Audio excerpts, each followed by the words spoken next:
I'm sure you could. No, you could tell us stories, many stories. Yes. Okay, you wonder who Ronnie is. Well, Ronnie's very native to Roy Bridge, and my people lived in the hills for lots of generations. My grandmother was born up in Miananish. That's way up at the top of the Larrick there and over the top. And she eventually came to Inveroy, and they came with a horse and a cart down through that road. And the horse's name was the Mouse. I can always remember that, called the Mouse, the horse, that they immigrated to Inveroy. So then she was in Achantee for a while, and then my mother was born down at Inverlochie, where the BA club is just now. Then she married my dad in Bohanton. So he was a Campbell. You wondered how on earth a Campbell and a MacDonald getting married. That was very unusual, you would think. But it wasn't so unusual in the old days. It was, so my Campbells came from down near Dalmally at one time. So it's been Keppoch country, over at Keppoch. The chief, the piper, died, and he was in a bit of a fix. So there was a very good Campbell piper down near Dalmally, and if you were a piper or a poet, you were accepted. So the piper came to Lochaber here, the Campbell piper, to pipe for the MacDonalds at all kinds of festivals and that. So that is how I am a Campbell in Roybridge. So now I was born on a croft. So a croft, you wonder what a croft is. A croft's a very small piece of land that there was a Highland clearance where a lot of the people were put off the land when sheep came to take their place. They had cattle. This is what you were talking about, is the cattle going to the Falkirk, priced.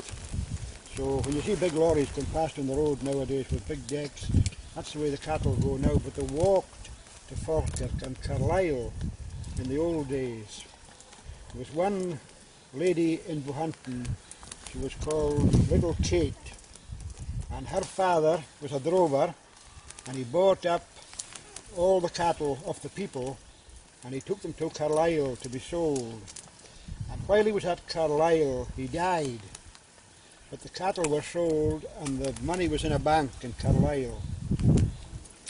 So all the people needed the money for the cattle. So this little woman walked to Carlisle and collected the money and took it home to Roybridge and gave it to all the people. It was quite a, yes, Little Kate. So that's a true story. So anyway, well, sheep came in a big way, the cattle went off the hills. And Bray Roy, at the very head of the glen, it was Crofters had it at one time, and they got on the wrong side. You heard of the Battle of Culloden. This is when Bonnie Prince Charlie lost the battle, and that was the end of the Stuart reign. And after that, the people were dispersed and they were going here, there, and everywhere. So this very rich people bought Bray Roy, and they had sheep. So I got invited to go and work with them. So the young sheep went away down into Murrayshire to get wintered. So they walked from Bray Roy to Newton Moor, and went on a train at Newton Moor. So when they came home on the 1st of April, so on the 1st of April, they came off the train. I got invited to go, left home at 6 o'clock in the morning.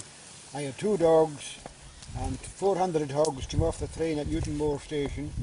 So I had 200 to walk right up through Glen Shiro, the head of Glen Shiro, and up right into Bray Roy. That took me 2 days.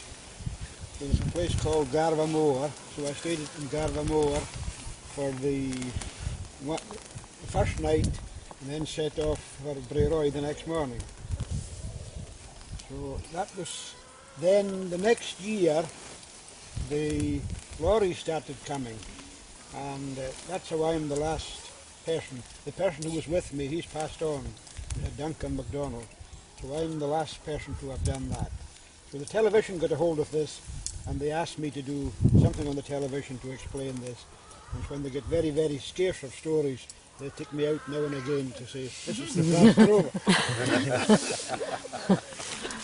Now, if you want to ask any questions, you see, about what I'm saying now, there'll be someone with a question to ask me. No? Yeah.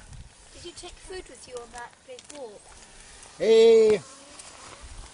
Actually, the drovers, they were well looked after. What happened was, I got my breakfast at home. Wasn't very much. I don't think the car came too quick for me to finish my breakfast. So there's a place called Ballygowan as you come down from Newton Moor to Lagan. So there was a big pit of turnips there. So I jumped the fence and took a turnip out. Because it was a crofting township and I thought the crofters wouldn't come after me. That was the best meal I ever had. How did you eat it, Ronnie? Did you I had a knife and I took slices off. just ate it raw as you were going along? And then there was a stopping place at Dalhoulie. There's a farm called Dalhoulie near Lagan Bridge. So there's a family Campbell there, so they give us a meal. So then we carried on right up the Spey. So that was but there was food provided, and there was food provided at Garvamoa. So what would your meal have been, Ronnie? What was in your meal that you were given by the family? No, we had soup and meat and potatoes at Dalhoulie. It was a lady called, the shepherd in Dalhoulie at that time was a John Campbell, and his daughter was Betty Campbell, I can remember quite well, and she provided the meal for us. Yeah. And what would you have worn? I suppose a pair of tackety boots and just the sort of normal tweeds. I don't think I had no, we didn't.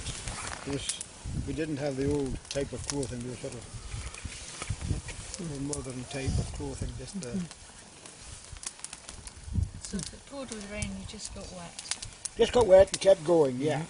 How long did it take, Ronnie? 2 days. 2 days. 2 days, yeah. And did you stay outside? No, we stayed in Garvamoa. There was a lady called Cameron, and she looked after us in Galmore. And she had her roots in Lochaber here. When she heard there were people from Lochaber, we were treated very, very highly. Welcome. I'm sure you would get the same welcome. The same there welcome today. now, yes. Yes. How did you keep the sheep from swinging? Well, it was quite difficult coming up through. The fences were quite bad. There was Clooney Mains. It was quite well fenced. It was really quite funny. I looked in a field at Clooney Mains coming along the road, and there was ram lambs in the field there, and one of them took my fancy. And I thought, oh, I would love that one in Bray, you know. Well, I got a job in Bray, full-time shepherding after that episode. So anyway, this, at the sale at the back end, would be sold in the Crofter in Fort William market. And lo and behold, this lamb that I had seen appeared. So everybody in Badenoch had seen this lamb, and it was everybody was wanting to get this lamb, you see. But he was a yearling then, and he looked really good. So the boss that I had, he was a person from Rhodesia. He had been a tobacco farmer in Rhodesia, or maybe a diamond farmer, I don't know, but he had quite a bit of money, I think. So I implored him to buy this lamb, this top ram. So it cost £38, you know. But they never thought he was going to make all that money in Badenoch, so there was a lot of dismay, and he came to Bray. You got your wish. I got my wish, yes. Do you know anything about the route that was taken from here? The exact route that would have been taken from here across to... Yes, well there was a ford down in the river, down here. That was Dalna Bay. It's the birch. And the cattle, when they came from Skye even, they crossed the Spey in there, and they went out there. So you heard about Corrahoily, the famous drover. So Corrahoily, I remember some old people, he had so many cattle. I think he had 40,000 cattle. Not in all in the one drove, but when they were crossing when the end of the cattle draw were crossing there, the head of them were going up through the Larrig, where you were today. Yeah. You had that many going to Falkirk. Gosh, yeah. So we went to Falkirk and Carlisle, and there was a few the thrice. I think Creeth is the... Would they have always taken the same route to Crete? I think that would be the main route this way, but some went from the Badenoch end. They would went across the Mochter. Yeah, There are various Yeah. routes. But from this area and from the cattle from the west, they came out through the Larrig here.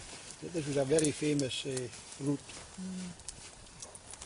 The children just now are trying to find a way that they might have gone by looking at the maps and seeing where the valleys are, and they're just looking at that in the classroom just now. Yes. But we weren't sure the exact route. I'm not.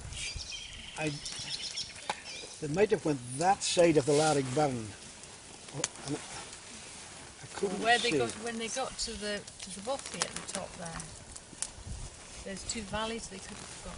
Yeah. I think Didn't know. the May went down Loch Traig side and across yeah. and across into Rannoch. No, wait a minute, no, maybe to Blackmount. Some of you had your routes going that way, didn't you? Yeah, Loch Traig? you can tell me. You can tell me now Oh, that would be great. what you found out. Well, I wish we had the maps now. Should have bought them. Can you remember? The names? Can any of you remember the names of the places that your route, when were you putting the string on with the blue tack? Where did you go past? Did anybody remember any names? Any towns or? I just followed them. Yeah, we normally just follow the road to Crete. Yeah. Followed the road to Crete, well it wouldn't, yes. So the road took shortcuts through the hills.